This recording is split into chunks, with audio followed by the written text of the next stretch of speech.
I started babysitting, the parents gave me a horrifying set of rules. I thought I hit the jackpot when a rich family paid me $200 to babysit their child for a night. I never could have guessed this would have led to my life being ruined forever. The children were extremely well behaved and everything went smoothly the first night. The young couple must have thought that I had done a good job because word spread quickly around the rich neighborhood that I was a great babysitter choice. This was perfect for me.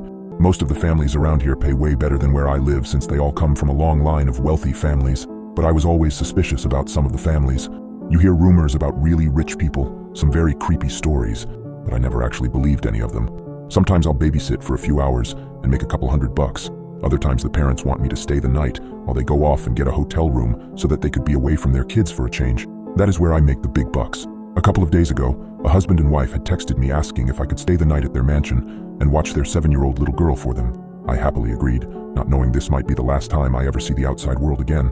When the day finally came, I drove my beat-up Jeep Wrangler to the edge of the rich neighborhood and made my way up this private driveway that I had never noticed before because the entrance was hidden back amongst the trees that surround the entire north side of town. I drove up this steep, winding driveway for what seemed like 10 minutes before I finally saw the house come into view. Out of all the houses I've babysat at, this was hands down the most gorgeous one I've ever seen. I hoped I would get some good money for this. I got out of my car and made my way up to the front porch, where I knocked on this gigantic wooden door.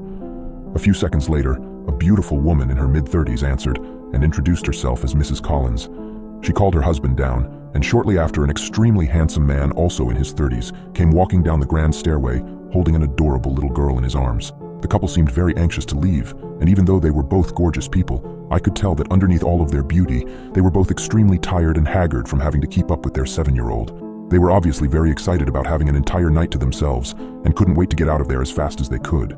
Before Mr. and Mrs. Collins left, however, Mrs. Collins handed me several pieces of paper and told me that she had written down a couple of instructions for me to follow throughout the night. She stressed to me how important it was to follow her instructions, and I assured her that I'd give them a look.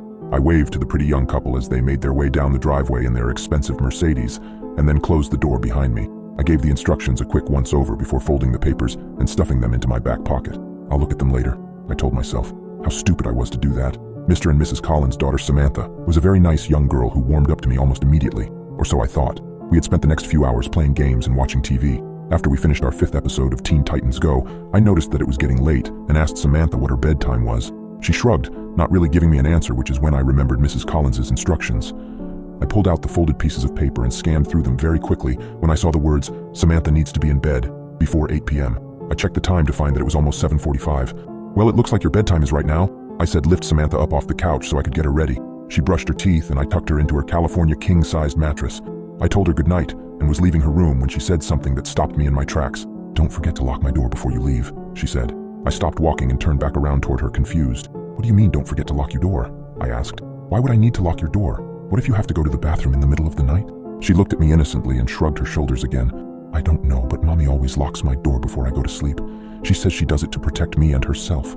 I don't remember what happens after I fall asleep, but Mommy says that I always try to leave my room at night, which is a bad thing." I looked at her dumbfounded. I didn't know what to say. What sort of parents would lock their child in their room at night? "Mommy told me that she would leave instructions for you to follow, and locking my door is one of them," she said. I had forgotten to read the rules. "Oh, okay, Samantha, I'll lock your door. Good. Good night, sweetheart," I stammered. She gave me a big smile and rolled over in her bed. I closed her door and noticed that there was a latch drilled into the door frame that would allow someone to lock it from the outside. I closed the latch and then walked back downstairs so I could read the rest of Mrs. Collins' instructions.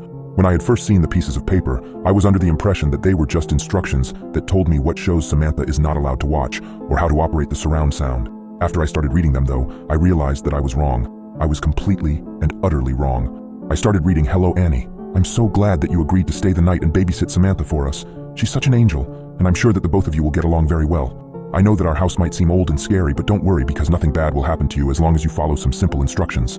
Firstly, Samantha needs to be in bed in her room with the door locked before 8 p.m. Do not open up her bedroom door after 8 p.m. I repeat, do not open Samantha's bedroom door after 8 p.m. She will try to convince you to open the door in many different ways. She will cry, scream, and threaten you until you give in, but do not listen to her. She can't hurt you as long as the door is closed." At this point, I was confused. Why would I leave her locked in there if she was screaming and crying to let her out? Something horribly wrong was going on here, but I continued reading. "Between 8:30 and 9:30 p.m., make sure you remain in the living room with the lights turned on.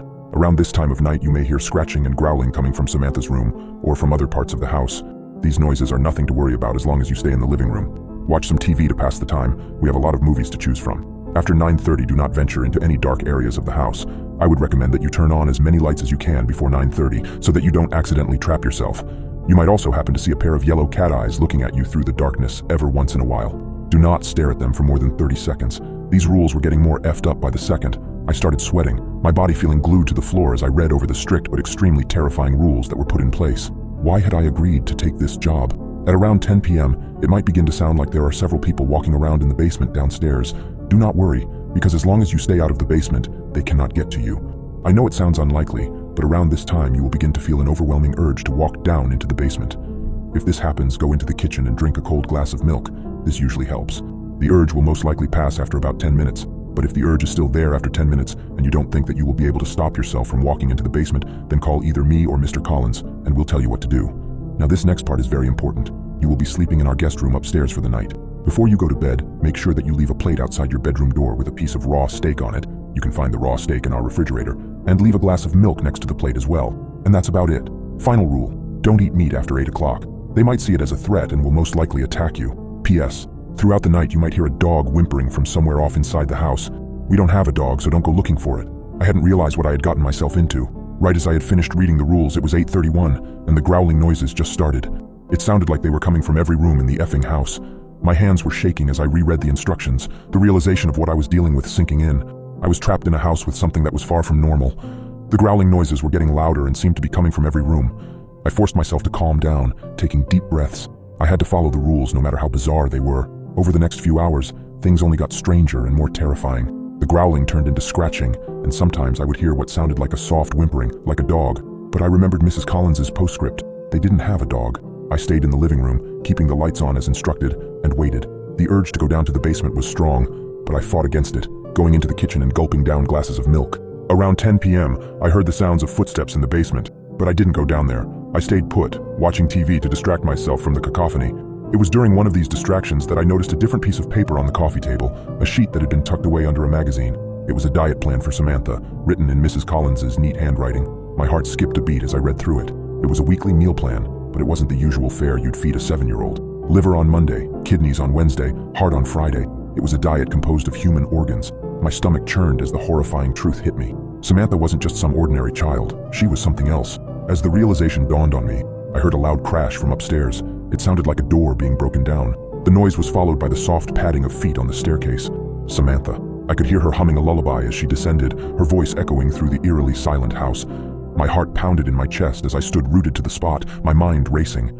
I thought back to Mrs. Collins's instructions, her insistence that I follow them exactly. But it was too late for that now. I had made a terrible mistake, and now I was about to pay the price. I could hear Samantha getting closer, her humming growing louder. It was then that I realized the horrifying truth. I wasn't here to babysit Samantha. I was here to feed her. I was the meal.